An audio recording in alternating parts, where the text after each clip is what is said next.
All right, KI, today we're going to read one of my favorites by one of my favorite authors, Maurice Sendak. And you probably know it or watch the movie Where the Wild Things Are. So now, touch your cover. Good. Touch your back. Touch your spine. Let's see if it has a title page. Oh, beautiful illustrations. Open up the title page. Oh, 2 title pages. And guess what? It did have a book jacket, but I think my son read this book outside. So that's why we have book jackets, to protect the book, right? So first, make a prediction. What do you think this story is going to be about? Okay. I see monsters. I see this little boy. Now look I see red words where the are. Red words are everywhere. Where the wild things are. Story, ready? Then night Max wore his wolf suit and made mischief of one kind and another. His mother called him Wild Thing, and Max said, "I'll eat you up." So he was sent to bed without eating anything. So why was he sent to bed? Yeah, he talked a little fresh to his mom. He said, "I'll eat you up." And she did not like that. That very night in Max's room, a forest grew. Look at that forest. And grew. And grew until his ceiling hung with vines and the walls became the world all around. Look at that. Look at the details Maurice Sendak put into these pictures, guys. Oh, look at this. And an ocean tumbled by with a private boat for Max, and he sailed off through the night and day. So we know, if you eagle eye, his name's what? Max. And if you cover up the M, it has a chunky monkey axe. And we see that the settings changed from his bedroom to the forest to now he's on a private boat. Ooh, look at this, look at this, look at this. And in and out of weeks and almost over a year to where the wild things are. So Max has been on this boat for over a year in his make-believe land, and he's going to see the wild things. Can you guys see some wild things?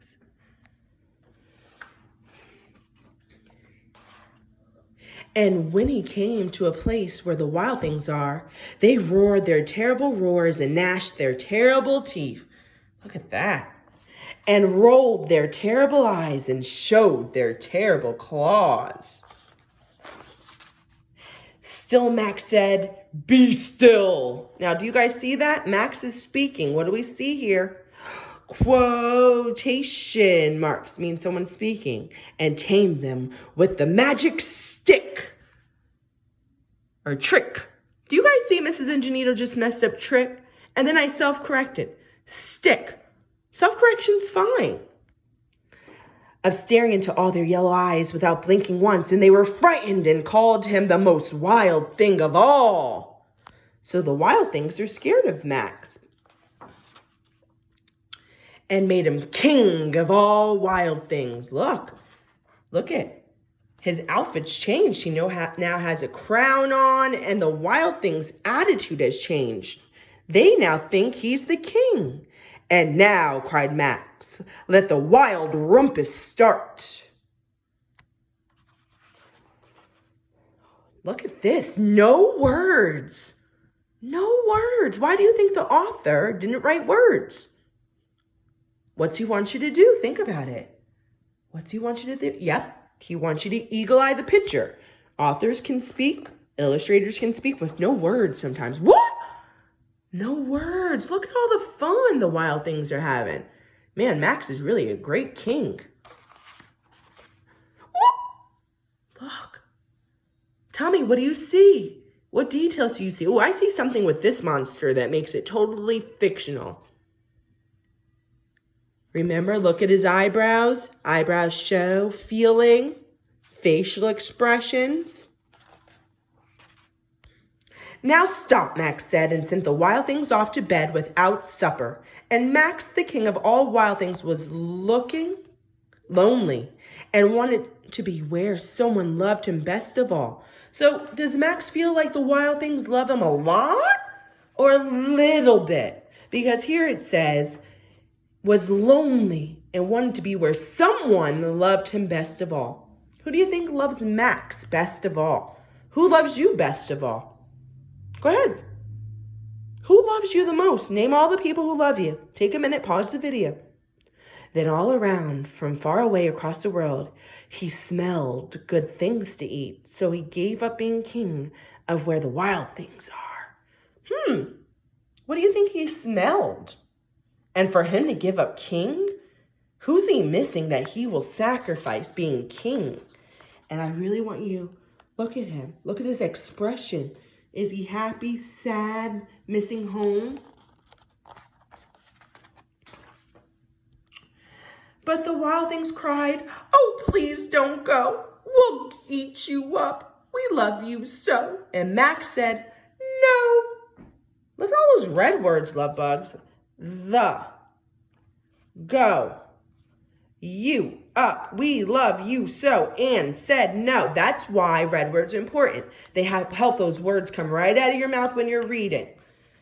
The wild things roared their terrible roars and gnashed their terrible teeth and rolled their terrible eyes and showed their terrible claws.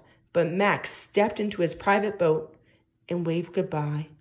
So even the monsters getting angry and trying to keep Max didn't keep him.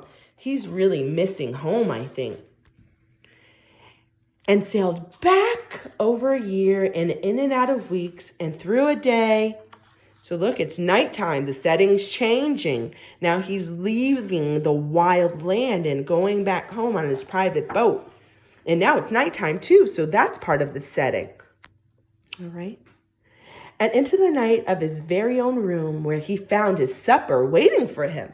So what was Max smelling? What was he smelling? The author gives us clues. He found his supper waiting for him. When he was with the wild things, he could smell his supper waiting in his room. And it was still hot. What? How could his supper still be hot if he was gone a year? Was he really gone a year, K.I.? Was he dreaming? Would you want to go to where the wild things are? What was your favorite part of this story? Now, who are the characters? Who are the characters? Yeah? Take a pause. Who are the characters? Tell me who the characters are. Pause it. What was the setting? Describe all the different settings. Day, night, places, seasons. What was Mr. Max's problem? What did he say to his mom? Got him in trouble, talking back a little bit. How did Max solve his problem? Where did Max go? What was the solution? Very good, very good. How did the story end? What was the ending? Where did Max end up going? Excellent, excellent.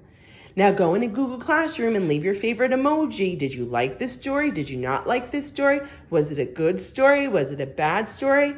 And maybe tell me, why did the author write this story? Are they trying to teach you about Max or boats or monsters? Or are they trying to entertain you? All right, good job, K.I. Bye.